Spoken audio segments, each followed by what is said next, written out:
Hype man, Raj Nation, the GOAT to market.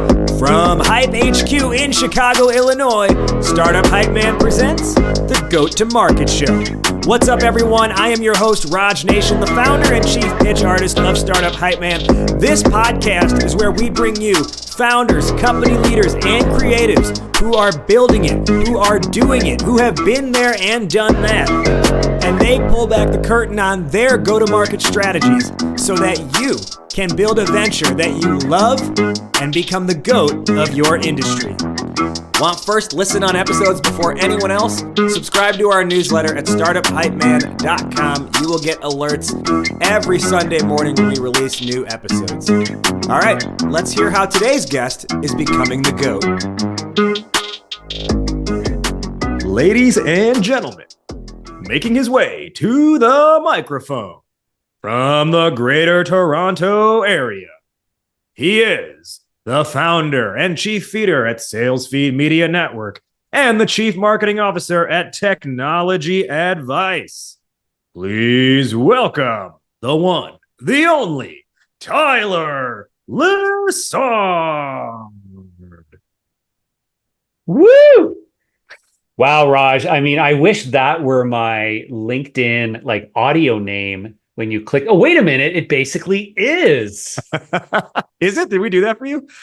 We did, folks. If you're listening right now, Raj Nation, the one and only, actually did a reading of my name in that style of voice. So if you go to my LinkedIn profile, you click the little speaker button beside my name to hear how it's pronounced. You'll get to hear that all day long. Raj saying, I totally forgot we had that.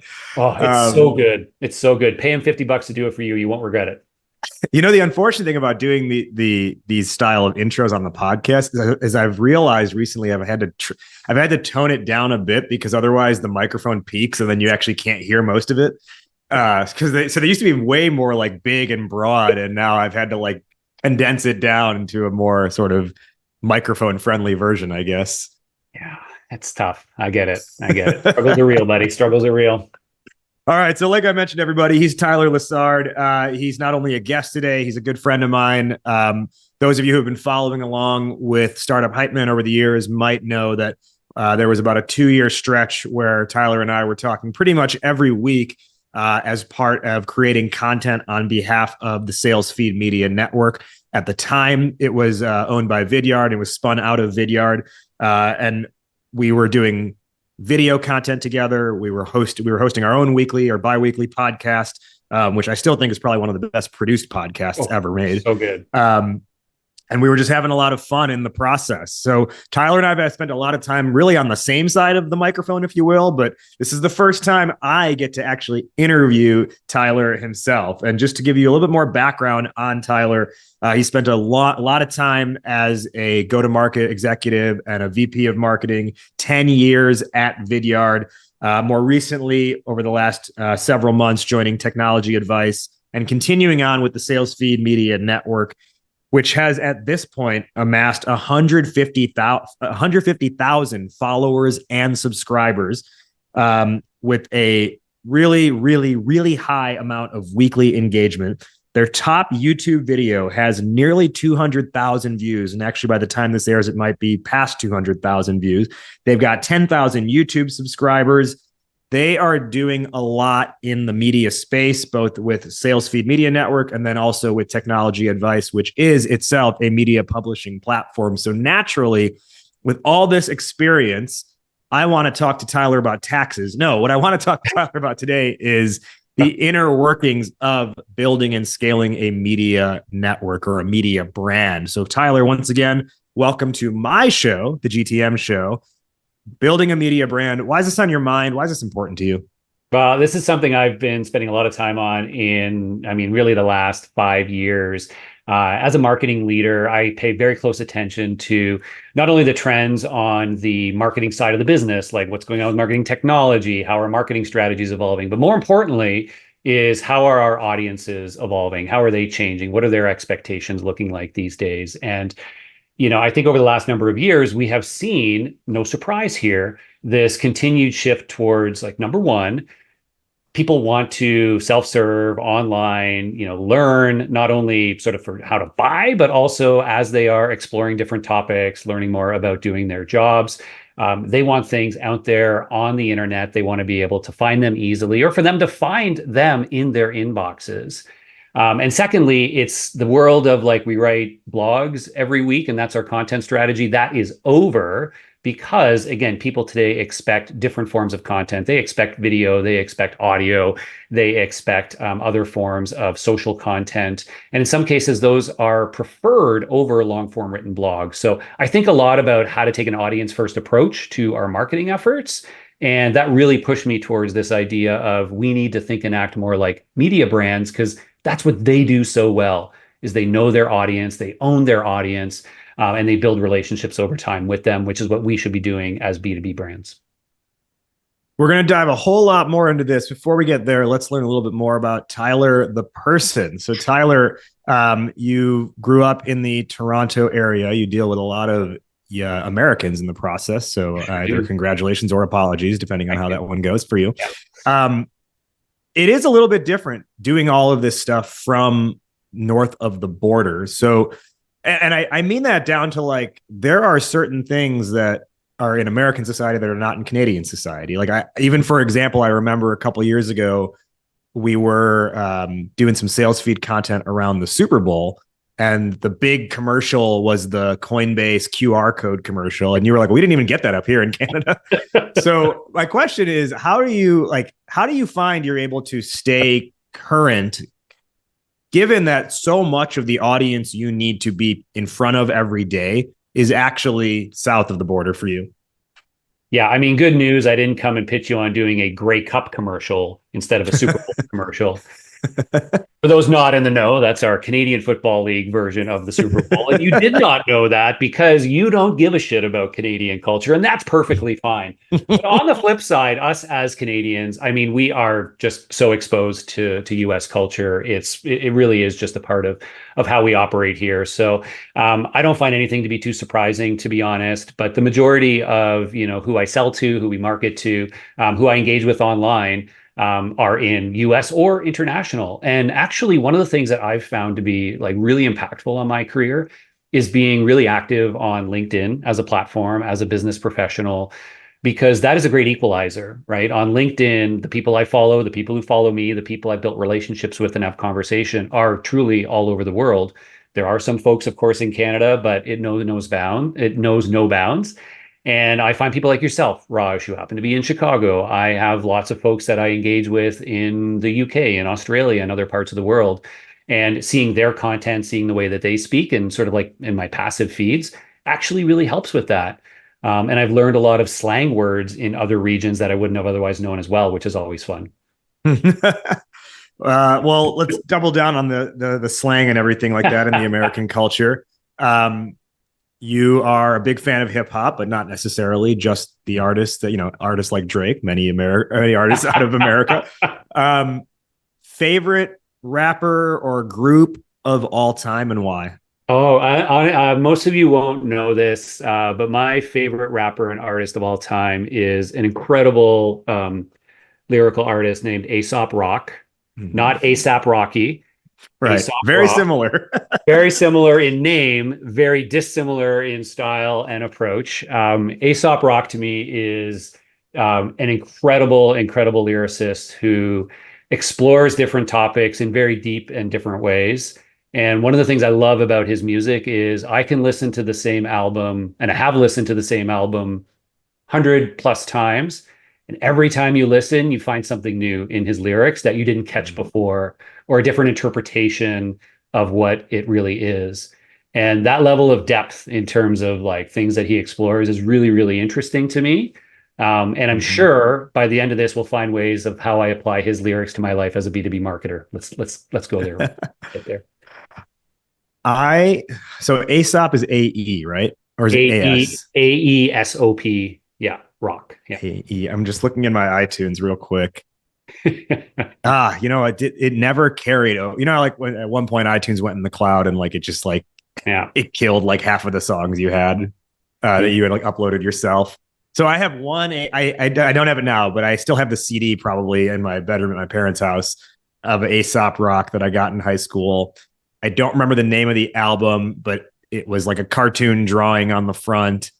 Could have been Labor Days was one of his early great ones. Had a very artistic drawing to it. There was None Shall Pass. I think it was None Shall Pass, Yeah. which that song in particular I do really like. But Yeah. I will say this.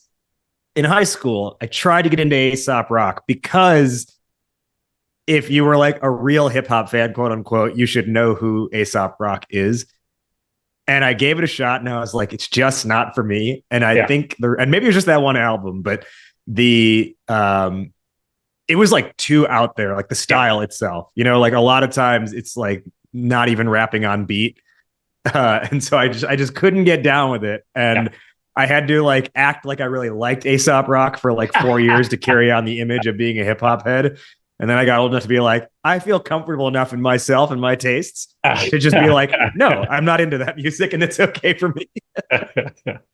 One of the things to be very genuine and like connecting this back to my life as a marketer, and what I think all of us should think about as marketers is I find, again, once you really kind of get inside his head and appreciate him as an individual, he is an incredible storyteller. And again, we can say that of many musicians, of course, are great storytellers. But, to me, he like really rises above others. And some of the stories he tells are very like poetic, very metaphoric. You have to like really kind of like figure out where is he really going with this. But sometimes when he goes into direct storytelling mode, he is like unmatched in my opinion.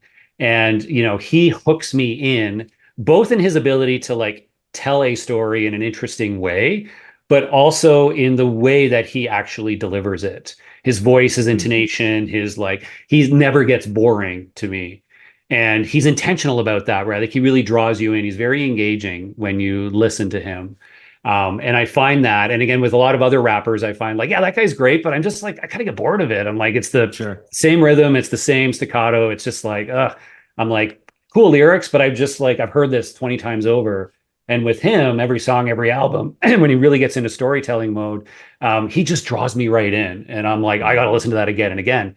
And again, to tie it back to like my world, I'm like, that's the best marketing right there is like when you can tell people stories and engage them in ways where they're like, I got to watch that again, or like, I got to listen to that again to like figure out what I missed. Or I can't wait for the next one because it just like drew something out in me. I mean, that's really the magic of any great musician that you love, is to create that sort of like gravity effect where you really can't wait to see what's next. And again, I think that's what great media companies do as well when they build fan bases like a musician does. Right.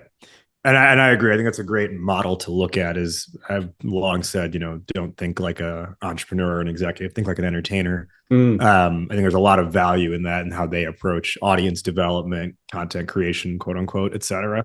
So let's kind of, walk into today's conversation around the idea of a media brand, which again, you've built up SalesFeed over the last few years. It started as part of Vidyard. Now, for everyone who is not aware, Vidyard is a video selling software. It works as a Chrome extension or a browser extension. You can record video of yourself and populate it into an email or a DM or wherever, any kind of communication-based window. Great for prospecting, great for follow-up emails. I use it in literally every proposal email I send out. Part of that email is a pre-recorded video that I've created showing some client examples. And that's something that just is easy to throw in there because it's hosted on a browser. It's not like having to like upload a QuickTime video off my desktop or anything like that. So what makes, you go back to your time at Vidyard at this point, probably 4 years ago, I want to say, I think SalesFeed launched in 2021, I believe, but you probably had the conversation maybe a little bit before then. Yeah. We take it back to then. What's happening in this like boardroom meeting and who has the idea to say we should build a media brand? Well, thankfully, it didn't start with we should build a media brand. That came as the like, how do we deliver on this concept or this outcome that we're looking for? And, really where it started was we were looking for ways to expand our reach within our target audience base, which at that time we were building up, again, an audience of salespeople who we wanted to make sure that would eventually become aware of our free products that they could start using and trialing and, learn to love. And we were in a space where we were also doing category building, because the idea at that time of like video selling or video prospecting, nobody really knew about it. And so there wasn't a lot of inbound for it. Nobody was going into Google saying, how do I send a video as a salesperson, right? So we had to do a lot of like education of the market. So we felt like anybody who did care about video and sales, they were already coming to us. We wanted to reach all these other people who were sales reps who weren't yet using video for sales or had no idea it even existed, so that we could have the opportunity to influence them over time, expose them to the idea of video selling, and turn them into customers. And we knew like there are traditional ways to do that. We can do paid media to get in front of them and get our message in front of them. We can, do other programs, which of course we were doing at some scale. But we wanted to find really like a smart, long-term, organic way to build that audience. And we knew that if we just talked about using video in sales, we would have a very narrow scope and most people wouldn't pay attention to us. So we decided to really invest in a much broader content and social media strategy to create an audience of sales reps who, again, weren't yet ready to buy what we were selling, but we wanted to build a relationship with over time. And to do that, we knew, number one, we had to talk about things that they cared more about than just video, which really drew me to we need to be audience first. We need to know what makes these salespeople tick. What do they really care about in the moment? And how do we now build engagement and an audience with them? So number one, we knew we wanted to talk about broader things than just what we do. And number two, we knew we need to do it in a way that was interesting to them, that really leaned into their preferences, the way they wanted to engage with content these days. And when we asked a lot of sales reps, like all of you should do as a business, you go out and you ask your audience all sorts of questions to better understand them. And we didn't just ask them like, what's your age, like this and that, like the basic sort of firmographic and demographics.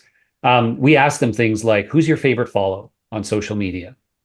What's your favorite podcast? How do you prefer to receive information when you're learning about a certain topic? Do you frequent any YouTube channels? What blogs do you go to? Again, what media sites do you learn from? And we really tried to understand those different patterns. And for our audience, we found that they didn't read long form blogs or articles or ebooks. They preferred short form social content, short form video, and podcasts. Just happened to be the nature of that audience. And they preferred newsletters and things that would find them rather than them having to go out and hunt it down. And so as we learned these things, we said, okay, we want to build an audience of these people. This is what they really care about, how they like to engage. We need to meet them where they are. And so we decided to start to build out a content and engagement strategy like a media brand, where we said, what does our audience care about? Where are they? How do we reach them in a modern way and do it consistently on a daily basis so we stay top of mind? And that was really the genesis of saying, hey, what we're talking about is a media brand, is a media company. That's how they operate. Mm-hmm. And so we decided to go down that path, and we called it SalesFeed as opposed to just an extension to our core Vidyard content, because we wanted our audience to know we were all about them, right? Like sales right in the title. This is for you. This isn't about us. And that's why we really carved down a separate brand name for it as well. So you didn't call it Vidyard Plus. We thought about it about 12 seconds. And no disrespect to folks like Salesforce who have Salesforce Plus, and a few others have done that motion. But no, we didn't. And you know what? It's actually an interesting point, Raj, not just from like a Me Too branding perspective, but we also made an intentional decision, which a lot of people miss when they think, oh, we should be a media brand, was that this wasn't just going to be like a bunch of video series. And that's what like some people think when they're like, I'm going to be a media brand, I'm going to be like Netflix or Disney or Salesforce Plus. They think that equals video series. And that's what a media brand is. And in reality, there are tons of amazing media brands that aren't video, that are other forms, that are multi-format. And we need to make sure we weren't falling into that trap of like, we're going to be Vidyard Plus and we're going to do a bunch of video series for you. Because we didn't know if that's exactly what our audience wanted. And we found out they wanted some of that, but they wanted other things too. Right. Yeah. And I think what's interesting is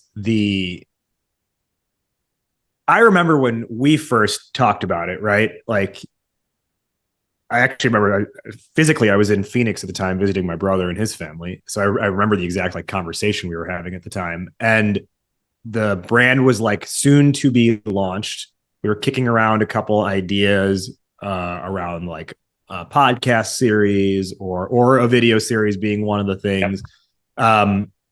And at the time, I remember one of the questions that I asked you was, if we do this kind of content, is it going to be beholden to a sales quota? Like it's only successful if it generates X number of leads for Vidyard. And you had told me then, actually, no, like we have the blessing to build content, not to have a quota attached to it, at least out of the gate, maybe for the first year or so. So can you, I think one of the things that's really challenging here is when you want to do creative stuff as a brand, the creativity gets dimmed by the immediate question of, is it going to, like, what's the ROI on it? Is it going to drive leads? Is it going to drive sales? Why are we doing it if not? So what's the argument for, well, no, and that's okay, and let's let this breathe for a while? Yeah, I mean, it's the classic brand versus demand conversation that every company has, and it's particularly challenging for smaller companies and startups because you have such limited resources, where you really want to focus as much effort as you can on the demand side of the business and on capturing, what I think about as the in-market demand today, right? Like people who are actively searching for what you do, who are looking for a product in that area. That's the low-hanging fruit. And of course, we need to focus a good chunk of our business there because those are the people who are going to convert the fastest and be the most efficient for us. But at the end of the day, again, this is much more akin to like how we build a brand in a market.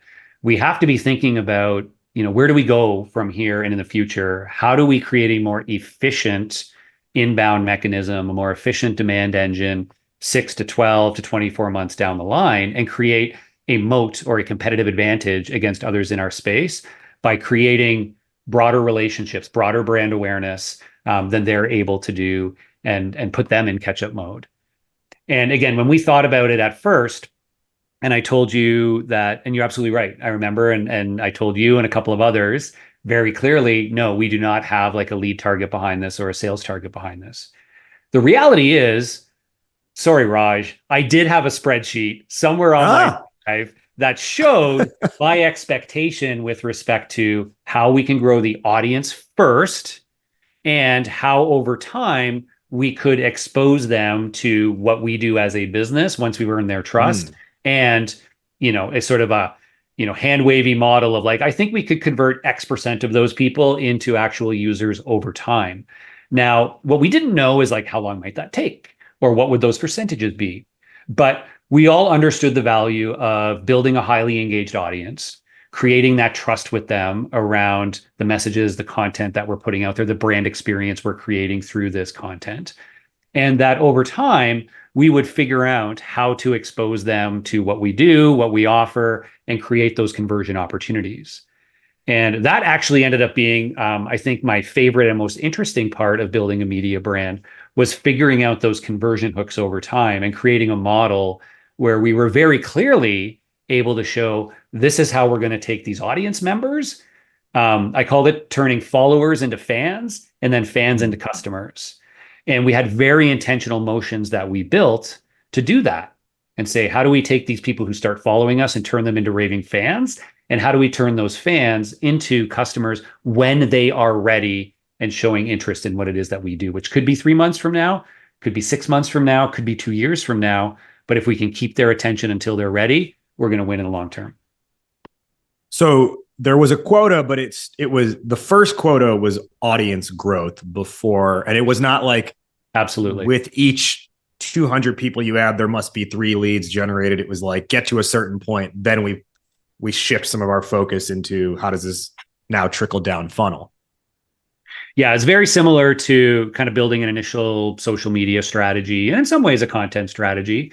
So it's, number one is build the audience. Number two is ensure we're creating a high degree of consistent engagement and repeat engagement from those audiences, because that's what's going to lead to long-term opportunity to drive conversion, right? It's, again, one of the things that I I really hate about most brand programs and how this is different from traditional brand building is that traditional brand building tends to be fleeting moments of brand impressions as opposed to ongoing moments of brand engagement.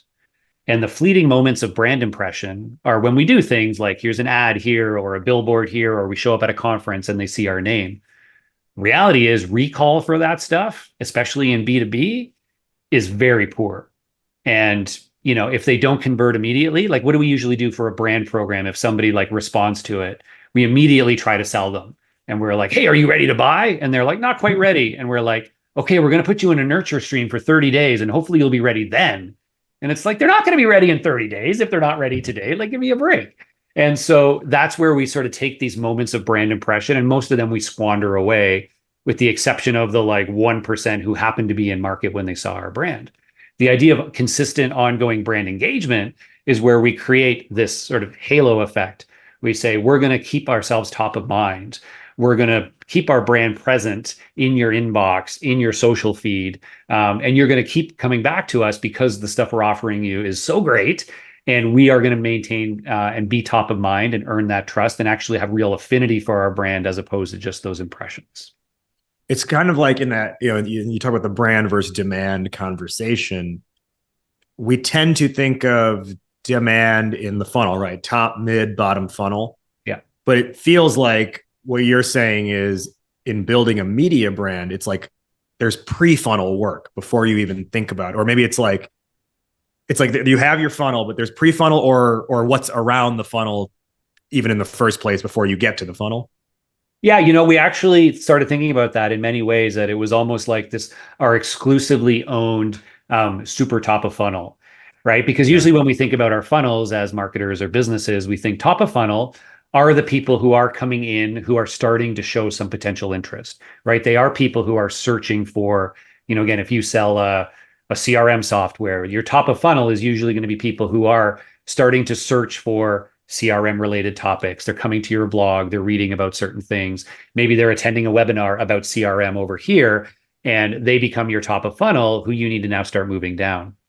Well, the reality is there are, that's still only probably less than 5% of your total addressable market are those people who are going to get into your top of funnel because they're showing some level of interest, right? 95% of people that you're trying to target don't care about CRM right now. They don't care about it tomorrow because they have a good solution in place today. So they're never going to get into the top of your funnel, but they're out there, right? And once they do have a need, are they going to get into your funnel or somebody else's? Well, if you create this sort of super top of funnel where you're engaging them on other topics they do care about today, right? Then maybe 3 to 6 months down the road, when they do have a need, they'll come into your top of funnel, and they won't even go into your competitors because they already know you. They already trust you because of other things you're talking about, that they go, hey, wait, these guys actually do CRM? Oh, interesting. I'm going to check this out because I already love all the other things I'm getting from them. And that podcast they have about like how to manage sales objections, that's my favorite podcast. I'm just going to hop on in and see what they have to offer.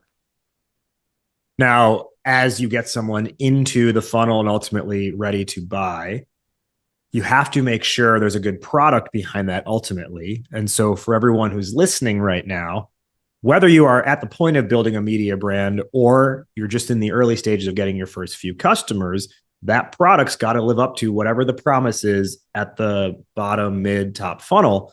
And if you want that product to live up to the promise and you don't personally have software development skills, you want to find the right partner, and you want to go to the GOAT of software development. The GOAT of software development is Akeva.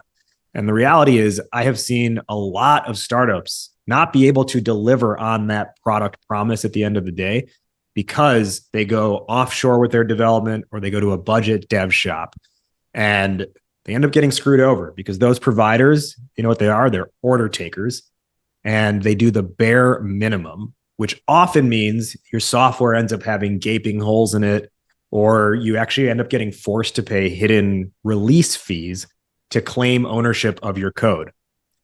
On the other side of the spectrum is Akeva.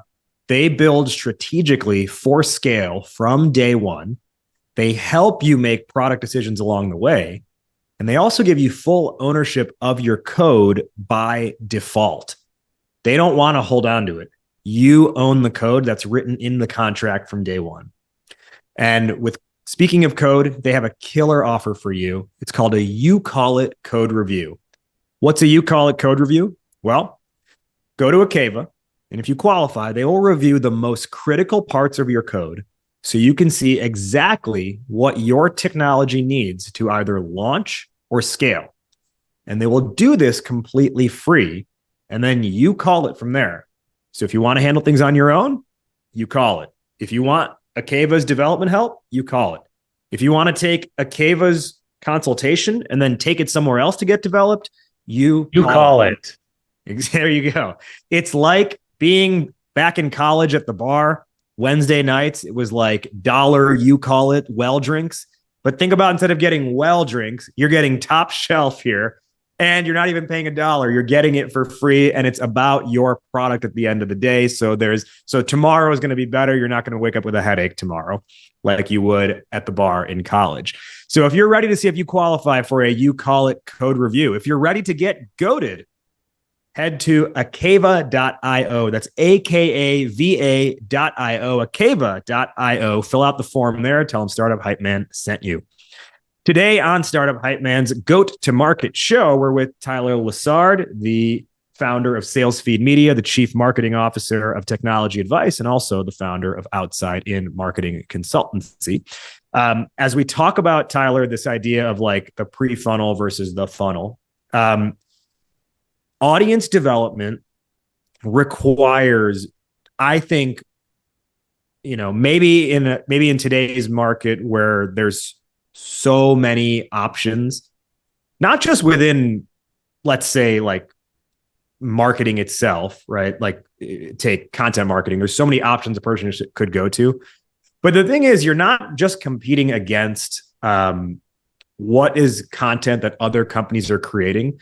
Right. I feel like you're also competing against what do people just go to just for pure entertainment. Yeah.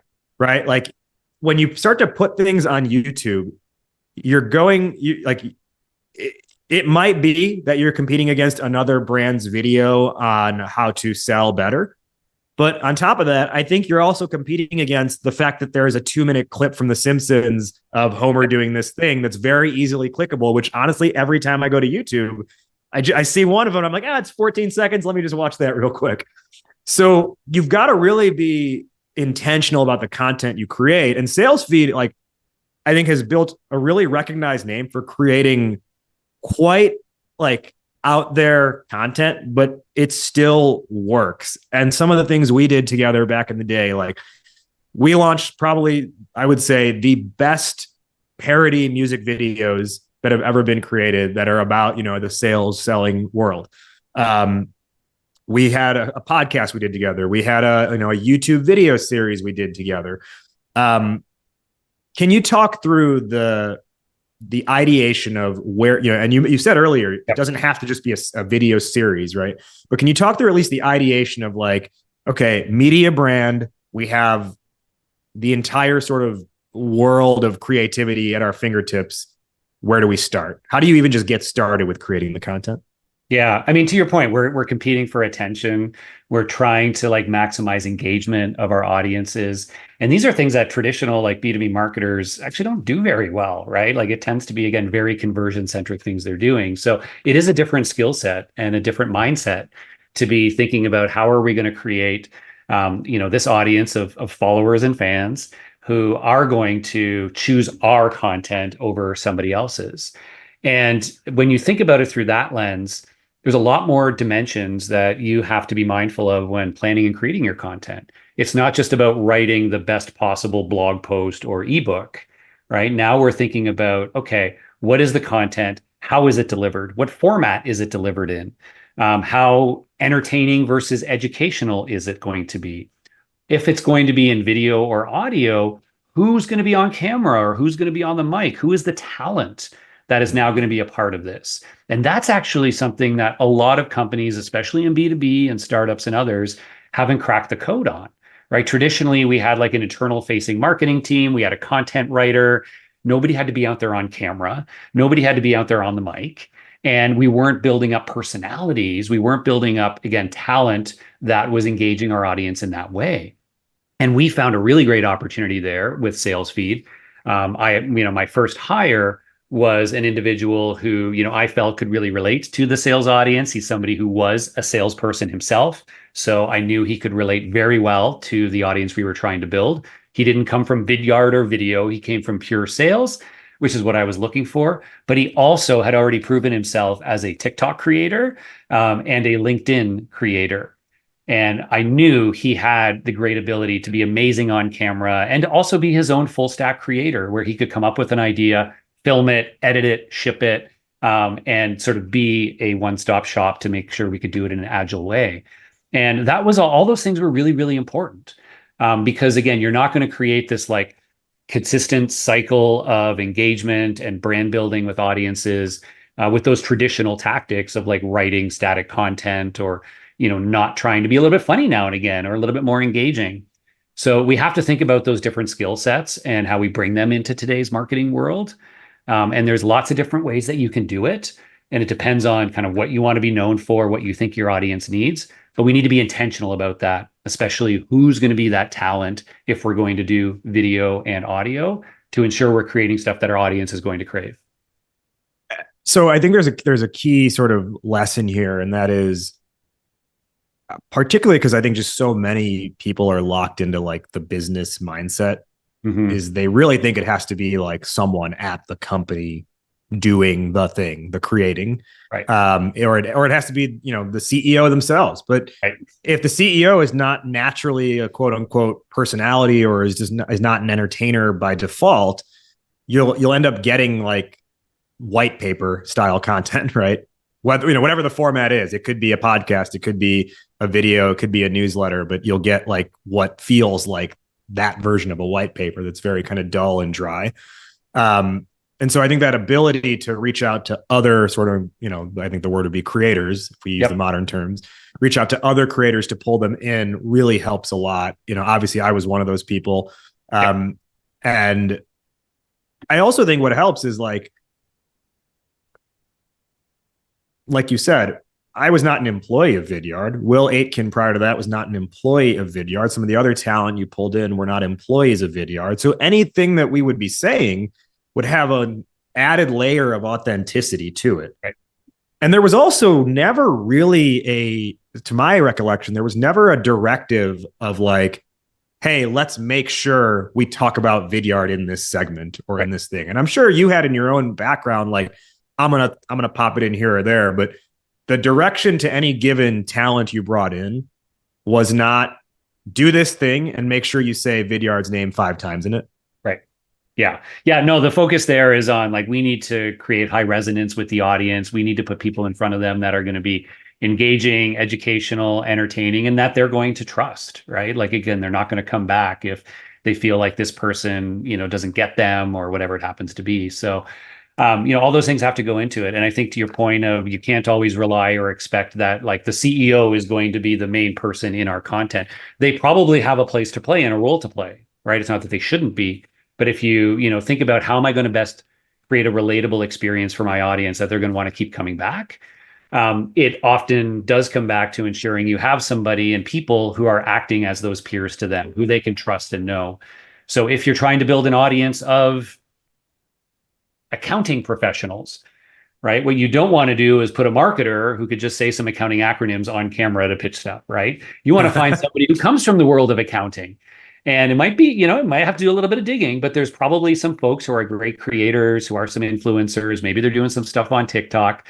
Maybe they're doing things on other platforms, who are, very capable, who are very trustworthy and knowledgeable in the world of accounting. They have subject matter expertise there. They come across incredibly authentic and genuine because that's their world, but they're also great on camera, super engaging. They love creating content. They want to be out there every day, building an audience and helping you do that. That's the sweet spot for me when you can find that. And it could be somebody you hire in and is an internal employee, and or to your point, you can partner with folks in the industry to be that voice with you, either as a freelancer or a part-time employee, as somebody who either hosts a series for you or is sort of a consistent face across different things that you do. Lots of different ways you can activate it. But I think this is going to be more and more important for any business as we go forward. If they really do want to create an audience of people who are going to, over time, kind of want that relationship and also become advocates for them.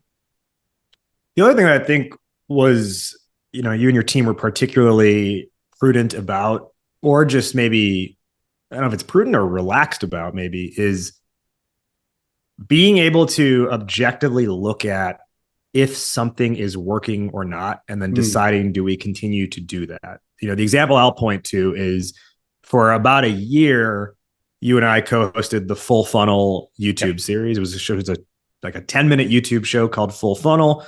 We would cover 3 topics, I believe, over the course of the show. It was kind of creatively divided out as like top funnel, mid funnel, bottom funnel. And we tried to do it like the way ESPN does Pardon the Interruption, or those standard like sports debate style shows that have happened over the last 20 years or so. And then you were kind of like looking at the numbers and you were like, we're not getting like the views or the engagement on it that works. And then you came back to me with like, well, what if we did this instead? And that's where we came out with I think it was the SalesFeed show, right? The podcast. Yep. We retooled everything. We turned it into a podcast with a video component to it that was in-depth interviews about a specific topic. It was very, very well produced and edited. It had fun like game show segments in it. Can you talk about sort of that? Like, how are you looking at something to say, keep doing this? Yeah. Or let's give it a little bit more time, or no, cut it now. Like, we got to move on to something else. Yeah. I mean, there's always leading indicators for, any of the different things you're doing, especially things that are sort of like repeat segments or series based, because that gives you a sort of a longer period to look at overall, is it working when we're doing it consistently in this way? And, there's obvious things in terms of like, are we seeing, the reach? Are people actually like consuming it? What kind of engagement? We were obsessed about our engagement metrics. So, whether or not somebody clicked play, were they staying tuned, partway through? So we'd always look at those as leading indicators for the content success. And to your point, we had to be really diligent about our resources and say, we have a very small team. There's only so many things we can do. We got to make sure we're always doing our best and most impactful work. But at the end of the day, it was around, is the audience digging it? Like, it wasn't like, did we like it or whatnot? It was like, is the audience giving us the signals that they love it, they're waiting for the next one or not? And if we weren't picking up those positive signals, we said, well, we have to like place some bets on why we believe that's the case and adjust accordingly. And I think that example that you shared, we decided that we felt like most folks in our space just didn't want to spend the time to watch longer form video, because it's a very active process where they had to take like 10, 15 minutes out of their day to sit and watch. But we did know that they would be willing to spend 30 minutes listening to a podcast, which was like at first a bit of a like, well, wait a minute, like 30 minutes over 10 minutes, like what gives? But the idea that a podcast is a passive listening experience, that they can do other things while they're listening. They could be working out, they could be updating Salesforce, whatever it is. Probably what people are doing right now while listening to this. Oh yeah. Oh, by the way, you missed that field on the campaign source as you're updating Salesforce there. Anyway, but yeah, you have to be really smart about that, of what's working, what's not. The other thing we did, Raj, a core part of our media brand was, we were publishing a lot on YouTube, on social media channels, and trying to get into people's feeds. But we also wanted a way to get them to subscribe and say, how can I get these to my inbox? Because that also would give us another mechanism to test what was working, like what was actually getting click-throughs in the newsletter. So if we took a full funnel episode and then put it into a newsletter, push that out, were people clicking in to watch it, right? Was it just they couldn't find it on YouTube? So a newsletter actually became a core part of our media strategy. And it became that way where we said, hey, we're doing great stuff on TikTok, YouTube, on LinkedIn. We're releasing guides and reports. We're going to give you a weekly newsletter that brings it all to your inbox once a week. So you don't have to go and find it elsewhere. It comes and finds you. And we're going to highlight the best stuff or the things that we're trying to test, right? Like, does this work or not?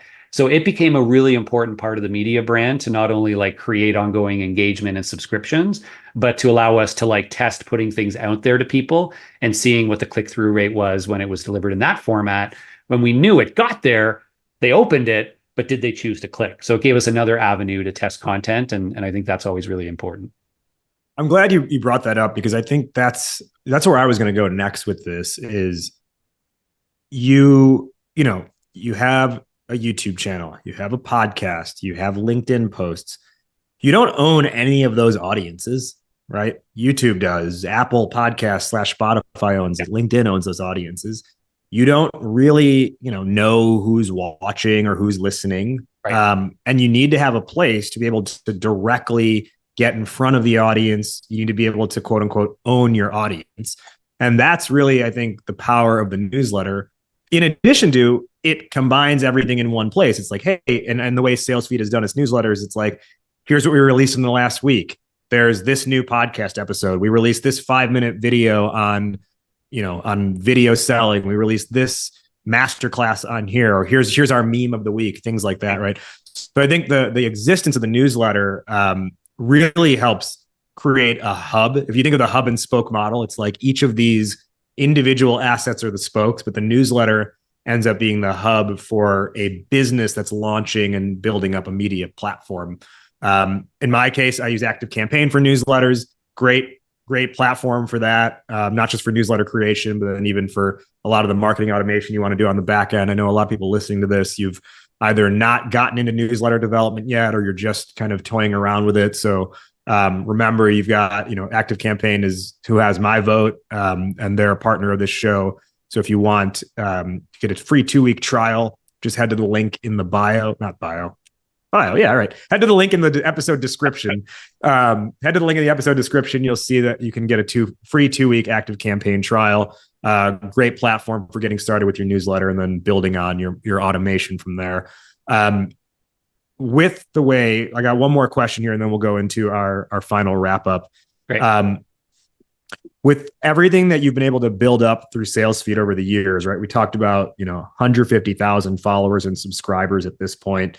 Naturally, the genesis of SalesFeed, there was, I would say, a significant amount of budget that was able to be thrown behind it to get in talent, to get some full-time employees under SalesFeed, to have the editors and all that stuff, to get the flywheel going.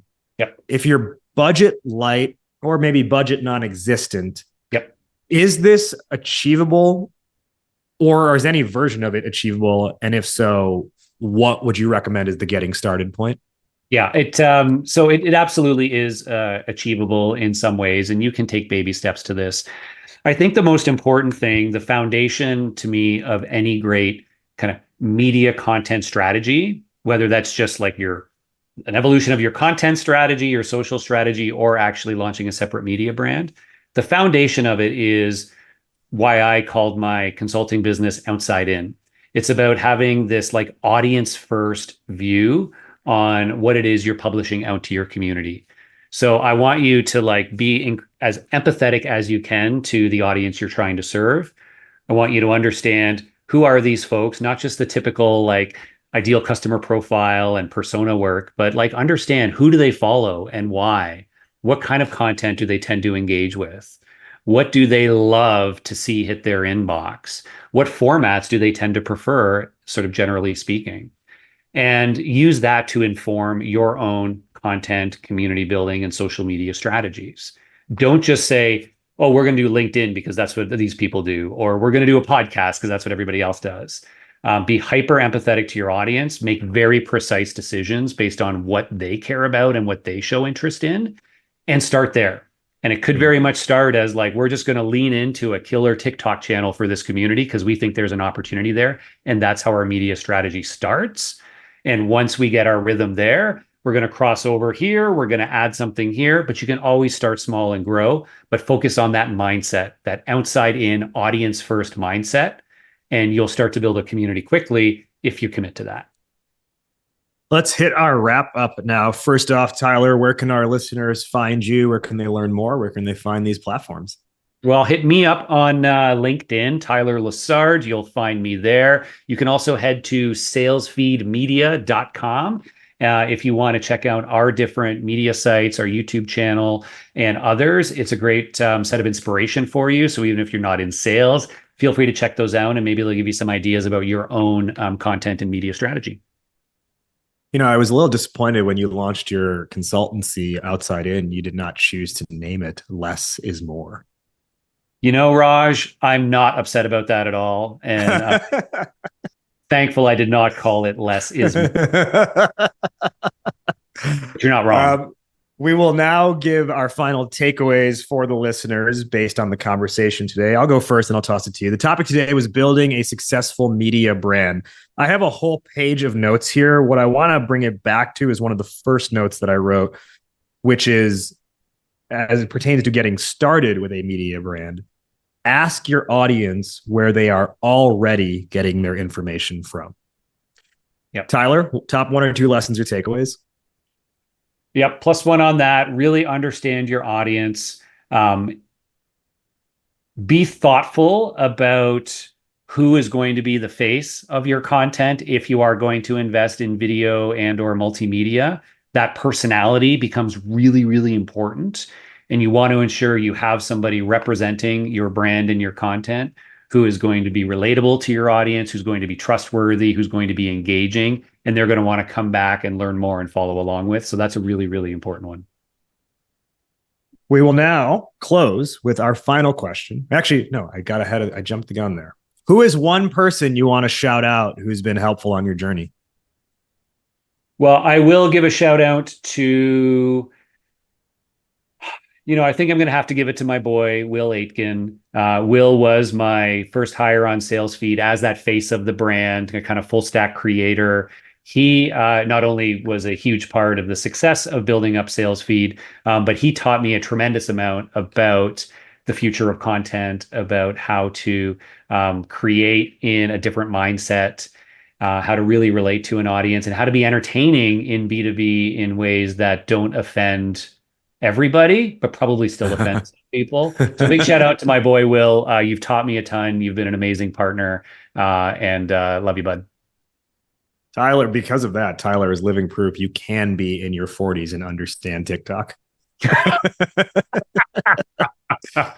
I'm in my 30s and I don't understand it. So my final question, which is how we end every episode of this show, fill in the blank, Tyler. Entrepreneurship is blank. Entrepreneurship is stimulating. And that could be in lots of different ways, Raj. Lots of different ways. Entrepreneurship is stimulating. I do not think we've ever had that answer, and asking it probably over 100 times at this point. I was trying to not give the obvious ones, but like, in all sincerity, like, I've been around lots of entrepreneurs. I've been in small businesses, and we all know it's a roller coaster, but it's never dull. It's always got us going, and hopefully it's stimulating in the right ways, that it's exciting. It's like, it just sparks passion. That is the best part of it. But at times, of course, it can be negatively stimulating as well. And you got to ride those waves. I love it. Entrepreneurship is stimulating. He is Tyler Lessard. And for anyone who has been listening to this, if you've been having any follow-up questions on your mind and you're like, ooh, he said this, that's interesting, I really want to ask him about this. Good news. Well, actually, I forgot to tell you about this beforehand, Tyler, but I'm signing you up for it now, actually. Uh-oh. Tyler is going to be hopping into GTM Club. That's our online community of founders and GTM leaders, doing a follow-up Ask Me Anything to this show. The first week this episode goes live, it'll be like a Reddit style forum where he'll post. You can just send a reply comment there asking any follow-up question you have to Tyler, and he'll drop you a response within that same week. So if you were listening to this and you were like, I want to dig into a little bit more about how they were able to launch a lot of YouTube videos in a short amount of time, you can ask Tyler that. If you want to follow up with Tyler and ask him a question about how do you source the right creators for building a media brand, you can ask him that. If you want to follow up and ask for his favorite Aesop Rock song, you can ask him that. That's the point of an Ask Me Anything. And you'll be able to ask Tyler anything the whole first week this episode goes live, happening inside of Goat to Market Club. To access that, all you got to do is become a member. Membership is completely free at startuphypeman.com/GTM-club. Tyler, once again, thank you for joining today on the Goat to Market Show. Thank you. That'll put a bow on this one. Before we head out of here, a couple quick housekeeping items. Number one, did you like what you heard? Well, give us a subscribe and a follow. Maybe share it with one friend who you think would find this valuable. Number two, remember that Ask Me Anything I told you about at the end of the episode? That goes down exclusively inside of Goat to Market Club, our online founder and startup community, and you can access it for free. Your membership is 100% free at startuphypeman.com/GTM-club. Number three, need pitch help? Startup Hype Man is your man. Whether it's a fundraising narrative or a go-to-market or category narrative, we've got you covered to make sure you have messaging that doesn't help you just go to market, but of course, what? Helps you become the GOAT to market. All right, we will see you next week here on the GOAT to Market Show. Thank you for listening. And remember, why be a unicorn when you can be the GOAT?